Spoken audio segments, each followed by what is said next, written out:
আজকে নিয়ে চলে এসেছি লাল লাল ঝাল ঝাল মাটন কষা রেসিপি। খুব সহজে এই রেসিপিটা বাড়িতে বানিয়ে নিতে পারবে।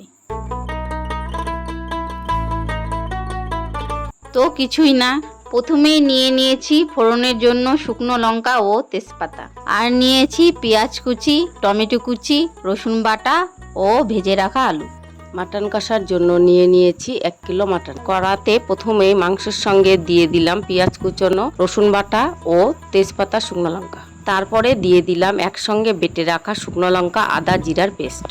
এবার দিয়ে দিলাম হলুদ, স্বাদ মতন লবণ আর পরিমাণ মতো সরষের তেল। এবার মাংসটাকে কিছুক্ষণ মেখে নিলাম। এবার মেখে রাখা মাংসটাকে উনুনে বসিয়ে দিলাম। মাংসটাকে কিছুক্ষণ নেড়েচেড়ে নেব। কিছুক্ষণ এইভাবে নেড়ে নেবার পর সামান্য পরিমাণে জল দিয়ে ঢেকে দিলাম। 10 মিনিট ঢেকে রাখার পর ঢাকনাটিকে উঠিয়ে কিছুক্ষণ নেড়ে আবার ঢেকে দিলাম। মাংসটা সিদ্ধ হয়ে আসলে তাতে দিব টমেটো কুচি। এভাবে কিছুক্ষণ কষানোর পর তাতে দিয়ে দিব কাশ্মীরি লঙ্কার গুঁড়ো। এরপর মাংসটাকে 20 মিনিট ধরে কষিয়ে নিলাম। 20 মিনিট কষানোর পর তাতে দিয়ে দিব সামান্য পরিমাণে চিনি।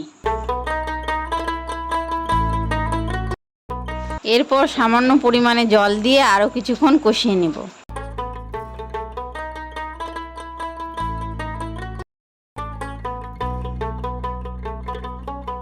কিছুক্ষণ কষানোর পর তাতে দিয়ে দিব ভেজে রাখা আলু। এবার আলুটাকে মাংসের সাথে মিশিয়ে নেব। এখন মাংসটা তেল ছেড়ে দিয়ে মানে কষানো কমপ্লিট।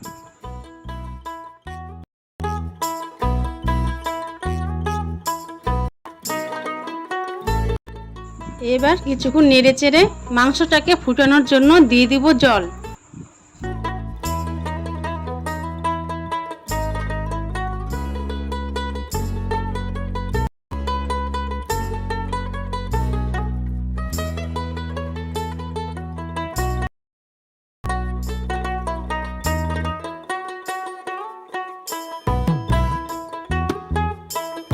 এখন দিয়ে দেব গরম মশলার গুঁড়ো।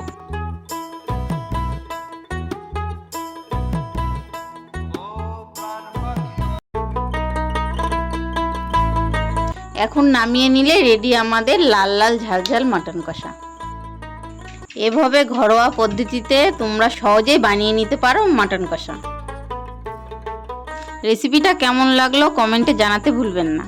ভিডিওটি ভালো লেগে থাকলে লাইক, শেয়ার এবং চ্যানেলটিকে সাবস্ক্রাইব করতে ভুলবেন না।